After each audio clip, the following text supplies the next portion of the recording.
Welcome back, guys. First time for a basketball video. Want to hear me? I know Matt and I, huge basketball fans. Casey is too. Uh, this is our 20th episode, by the way. Matt, I don't know if you knew that. No, 20th. I didn't know that. Yeah, we've been on every one of these, haven't we? Yeah. I know I have. Pretty confident you've been on every one of these. So that's pretty cool. Yeah, well, I didn't think we get into 20 episodes. I thought we might fizzle out, but it's just fun to talk sports together, to be honest with you. And now we're Oh, yeah. rearing around for basketball season, unfortunately for me. Uh, but we got to talk about our teams, you know. Yeah. Casey's joining us. Casey, you want to give us some background? I know you got kind of a weird thing for some people, but not an uncommon thing for a lot of people in the regions that we live in. Go ahead and explain it to them, Casey. Yeah, so I'm in basketball, college basketball, I'm a fan of North Carolina, whereas football, I'm a fan of Auburn, even though I live in Kentucky. But I do cheer for Kentucky unless they're playing Auburn or North Carolina.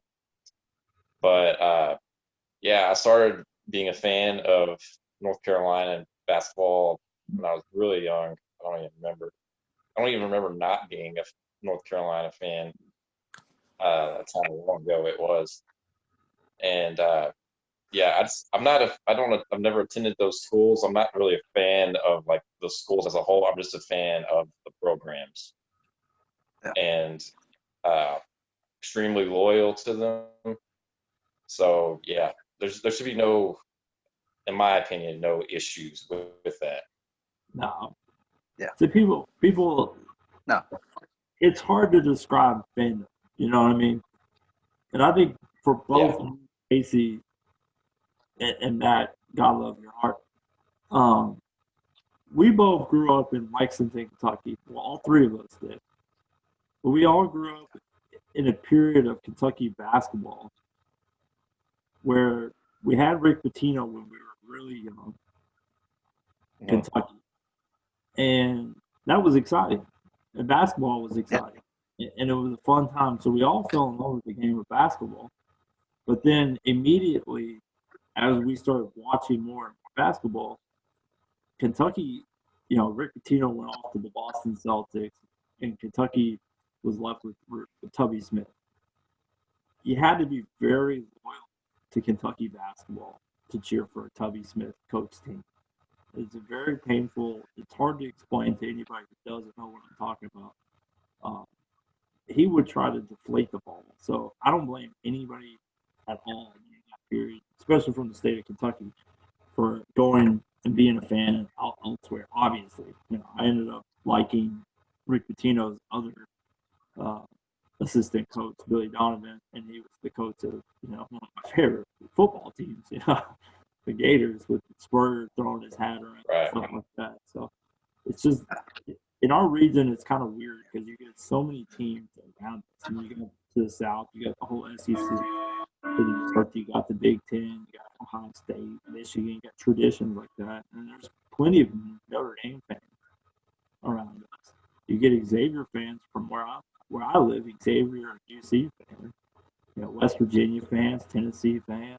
You get all sorts of. We're in the heart of, you know, the traditional college basketball, college football team. So I don't blame anybody for going out and liking a different team, particularly on style of basketball.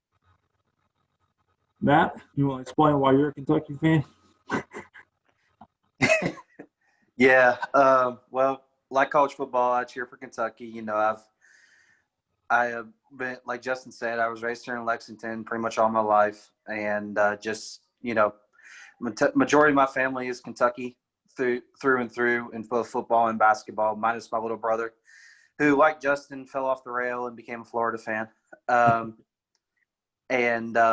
But I've always loved Kentucky basketball and always enjoyed it. And I mean, why not? You know, I mean, they're a blue blood. Their most winning tradition in college basketball, and they're just a lot of fun to watch. So. Oh, yeah. Well, we wanted to make this video. This isn't going to be like our normal format where we're doing preview predictions. We will do videos like that all season long during the basketball season. Like I said, me and Matt are avid basketball fans. I know I'm not too big of a fan of how basketball is as a whole nowadays, but I still love the game, and I still watch pretty much every game of relevance. Much more than football, I would say. There's a top 10 matchup in football, and it's not an SEC, and it's not, big ACC names or big Big Ten names. I'm probably not going to watch it. If there's a top 10 matchup in the Big 12, or if there's a matchup between an ACC team and a Big 12 team, I'm not going to watch it. Basketball, I'll watch two unranked teams if they're on TV. I mean, I just love the game of basketball. So we will do previews and prediction videos throughout the season. But for this episode, we wanted to just kind of get it out there, kind of tell you, our thoughts on our respective teams. I'm sure Casey will join in through the season. I know North Carolina is looking to bounce back from last year. They look like they definitely could do that this year. But games have to get played, And with that, I'm going to go ahead and pass it off to Matt because Matt's team has gotten a couple games in. Yeah. So, guys, like Justin said, Kentucky entered the season preseason ranked number 10 in the country. Once again, Calipari brought in a group of very talented freshmen, like he does every single year. And then we ended up getting 3 transfers, 2 graduate transfers, Olivier Sarr from Wake Forest and Devion Mintz, a graduate transfer from Creighton. And then we got a sophomore transfer from Rhode Island and Jacob Toppin, whose brother, Opie Toppin, actually just got drafted in this year's NBA draft. So I believe he went top 10, if I'm not mistaken. So, we started out our season Wednesday against Morehead State. Looked good. Of course, can't really say too much when Kentucky plays these smaller opponents, Ohio Valley opponents like Morehead State is, and playing by and you can't really get a grip for your team when they play these smaller guys like that. Really won't know much about the team, of course, till as the season progresses. But then we were supposed to have a game on Friday against Detroit Mercer in this Bluegrass Showcase that we're hosting. But Detroit Mercer had to pull out because they had positive COVID cases, as everybody has seen, has affected the sports world greatly, if not, as the world as a whole as it has. And then today, we actually, unfortunately, suffered our first setback. We were upsetted by Richmond, who is predicted to win the Atlantic 10 this year. We didn't look good at all today. There was good defense in the first half, and then second half, we just came out. Richmond's just started hitting everything, and their senior end team is going to be the team with young, talented freshmen every single day of the week. It's just the way college basketball works now. And we end up losing by 12, which kind of stinks because we don't get a much easier game on Tuesday in our next one. We got to play Kansas in the Champions Classic up in Indianapolis. And then this coming Saturday, we play Georgia Tech down in Atlanta, who's 0-2. So I'm not too worried about that. But the next big test is Kansas. Going to be interesting to see how Cal gets these guys to turn it around and start playing as a whole. And if there's a guy that can turn young freshman team into playing together, it's Coach Calipari. So, yeah,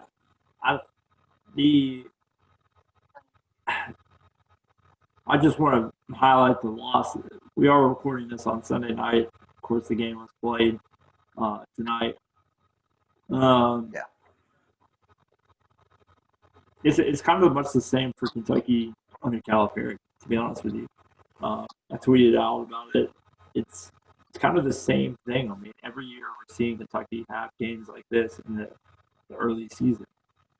Play in the long word. I know one guy wanted to get in an argument with me. Richmond's been to the NCAA tournament 3 times this millennium. they're not a big name program. I know that they've had some good runs. They are in a competitive conference, the Atlantic 10, but yeah, inexcusable. And the reason why you lose, the turnovers. They had 21 turnovers tonight. It's just sloppy freshman play. It's probably obviously I have my year of Kentucky's program. It's the biggest complaint for one of the biggest complaints for postseason play, but it's the biggest complaint in my mind that's valid for Kentucky fans to gripe about the Calipari one and done experiment. Is you have games like this where a team just comes out and looks sloppy. It just doesn't play basketball. They come out, they think they're going to roll over a team. And you see it year in, year out. And, it's only when they get these games that's why you see Kentucky going out and playing in the Champions Classic, playing in the CBS Sports Classic, because they have to, because they fall asleep if they don't. We've seen years where Calipari's team, makes it to the NIT because they just never get it going. They think they're the hot shit, but they're not. I don't know. Do you have any other thoughts for today's game? Well, I agree with you in that retrospect. It's pretty much been a guarantee every year in New Calipari that we're just going to lose to someone out of the blue that we're not expected to lose to early on in the season.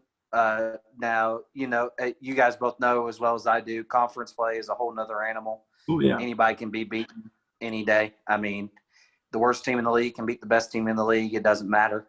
But no, just from what I saw today, like Justin said, 21 turnovers, that's way too many for any team. You're not going to win that way at all. It doesn't matter who you're playing or what it says on the front of your jersey. And then the last 10 minutes, Kentucky just was throwing up shots. They were playing the high school street ball that they played all 4 years in high school. They just couldn't do anything. We were getting out rebounded, out hustled. They like I said, turnovers was a big problem, and we couldn't make a free throw, which, I could spend 45 minutes talking about how Kentucky has a free throw curse. You can be the best free throw shooter in the country in high school, and you put on a Kentucky jersey, just forget it. You're not making them at Kentucky, even when it really counts. Mm-hmm. But just hopefully, now that I'm older, I don't get too mad at losses anymore. It's going to be what it's going to be with Calipari. He's going to be here till he decides to hang it up, or something crazy happens and we do fire him. But that's the least likely thing that's going to happen. He's going to retire whenever he wants to, and just got to roll with the punches the way he does. He recruits high talented freshmen. He does guys that are going to stay 3-4 years and develop them. And that's one of Kentucky's kryptonites. Well, teams that are together that have been there 3 or 4 years and have a lot of experience. And that was one thing Richmond had today. 4 of their 5 starters were seniors. Yeah. And then that just, so it's just obviously, we got to deal with. Obviously, offensive rhythm plays a lot of that, but defense, that's what you see with all these turnovers. You got a team that's probably more suited to know what their assignments are on defense, switches and stuff like that, cutting lanes, stuff like that. Knowing how players play off of the ball it is crucial when you have teams that are experienced like that. But yeah, we'll see how Kentucky bounces back from that. I know they got some really exciting plays, but it definitely looks like this is a year where Kentucky potentially could be playing through one particular player. Matt, you want to give us the guy's name? Everybody in the country is going to know this dude's name. Yeah. It can be really any of them, really. From what everybody was saying coming into the season, look out for B.J. Boston. He was number 7 in the ESPN Top 100. From what I've seen,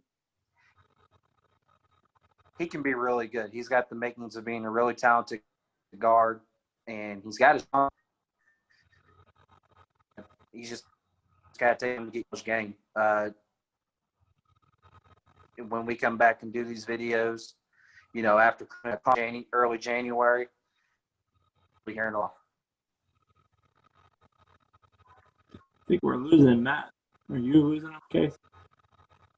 He was froze up. Yeah, I could hear him. Yeah. Are you there, All Matt? right. Well, yeah, we got you back there, Matt. Yeah, I'm here. Yeah, we were just talking about. Okay. So you think he's the real deal? Yeah, I think he's the real deal. He's going to be one of those talents, kind of like John Wall or Anthony Davis. Obviously, him and Davis play two whole different positions, but he'll definitely be one of those talents that you talked about at Kentucky. Like we had John Wall the first year, Davis the year we won the national championship in 2012, and then the year we went 38-1. He'll be like Karl Anthony Towns as well. No.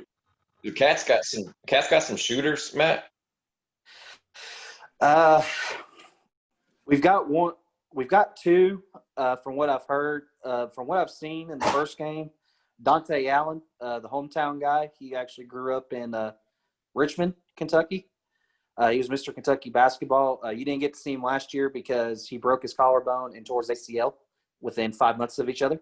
So, unfortunately, those two injuries, something pretty hard to overcome. But when he gets in his groove, he can shoot the ball really well. And then Davion Mintz, the kid we got from Creighton, he can shoot the ball really well. So hopefully those guys can be the knockdown shooters, because that's one of Kentucky's problems they've had in a while. They've not had a traditional knockdown shooter since Jamal Murray. That's the last one we really had. Yeah. Right. Yeah. Or that's the last one. Or Harrow. Yeah. Yeah.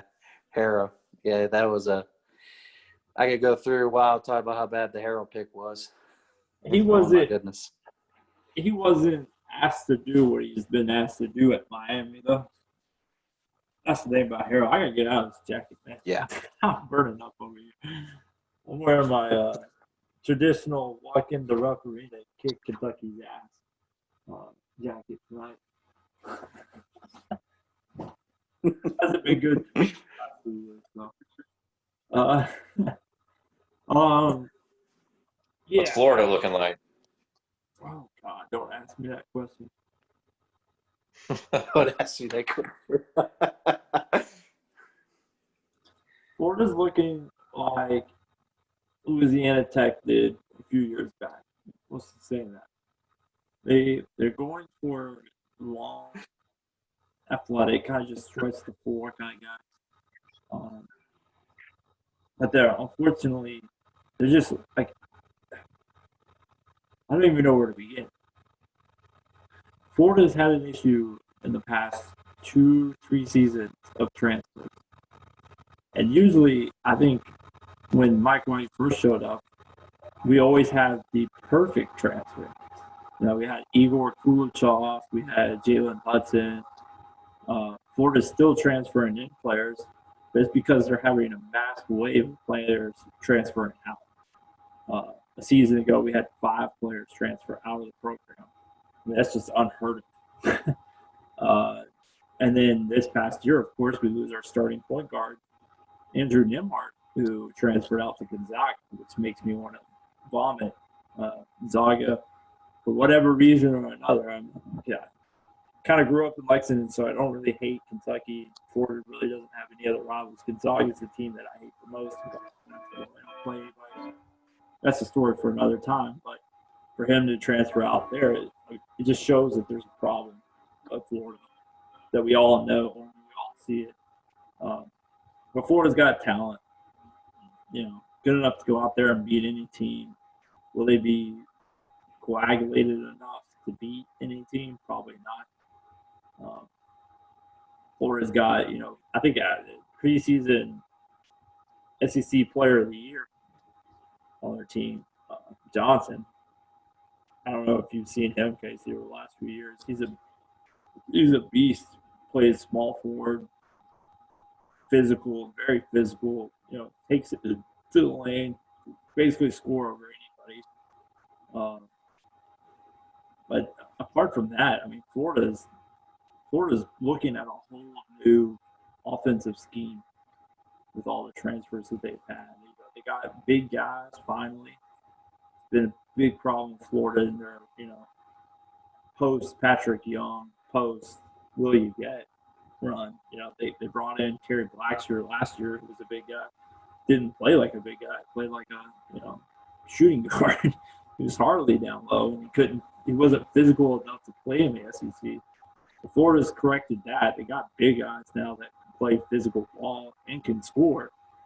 But it's hard to say, man. And we haven't gotten, obviously, we would have more of a pulse on where Florida's situation is at this point. But as we sit today, Florida is going to have 3 straight games canceled due to coronavirus.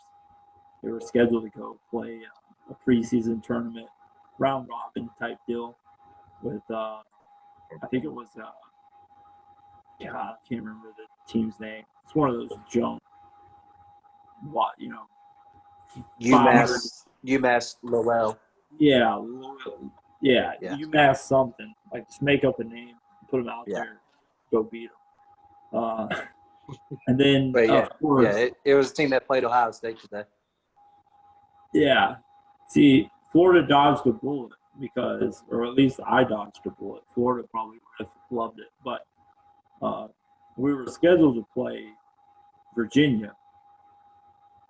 And I don't know if you noticed this, Casey, but number 4, Virginia lost to San Francisco a couple days back.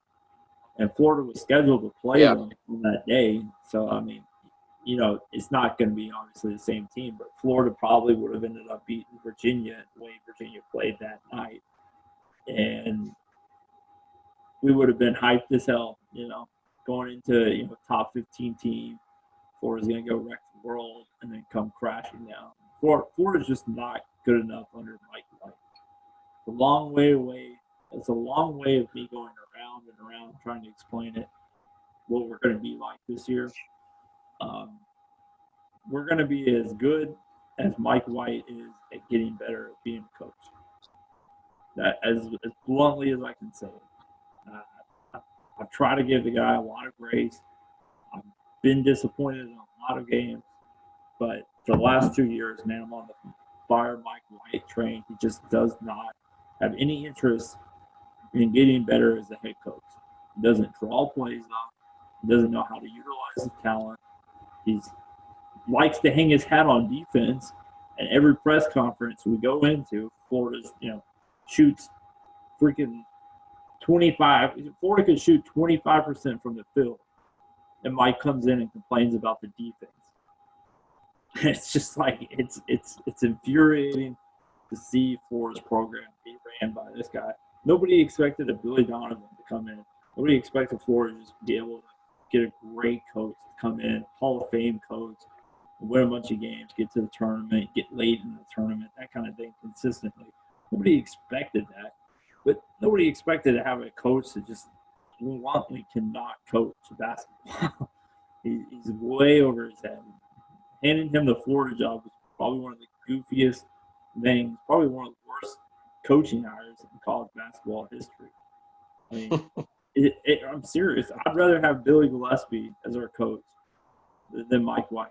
I'm serious. Billy Gillespie at least could draw and play. Saying something. I don't know. I could go on and on. I'm sure I am going to go on and on later on. But, yeah, our game against Oklahoma got canceled. That would have been fun to watch. Former Florida Gator head coach beat the dog shit out of our current head coach. So who knows when we're going to play again, if we're even going to play again this season. But I was excited to see some of the players. They got a guy named Appleby transferred in from Cleveland State a couple years back.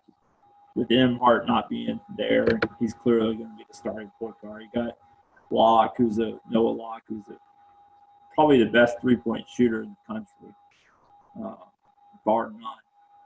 And then, having Johnson playing in the mid. We got another guy that transferred in. I can't remember where. He's 6'11". He seems like a Chandler Parsons 2.0. So we'll see how that works out. That was a long-winded response. Sorry, Casey. Tells you how much I feel about Florida basketball this year. I almost don't even watch very many of these games, man. It's just so painful. Like, I'd rather just watch other teams than to watch my own at this point. Yeah. You want to give us North Carolina? Yeah, so coming off of last year, which was one of the worst seasons they've had for in a long time, I still think they were better last year than the record indicated. They just lost a lot of close games. But if you're going to miss the tournament, last year was the year to do it because everyone ended up missing it. They there was didn't no technically miss the tournament. If they didn't Yeah. have a tournament, they didn't miss it. Right. Coming into this year, I think they're ranked like 15th or 16th in the preseason poll. I know that they get their center, Baycott, back. They got Leaky Black back. They got Playtech back. And then they brought in a pretty good recruiting class. So you're going to have a mixture of some young freshman talent and then some more veteran guys that have experience. So it should be a lot better than last year. I think their rankings probably pretty fitting for them right now. I don't think they're a top 10 team, but they're probably a top 25 team at this point. Yeah, I didn't catch their first game, but they beat like Iona or someone by 20. They struggled for the first half. I saw the highlights of it. And they pulled away, finished the game on like a 30-5 run or something like that. And they're about to play Iowa and Ohio State. I know Iowa's really good. They have like the preseason like player of the year projection. Have y'all seen that guy? Mm-mm.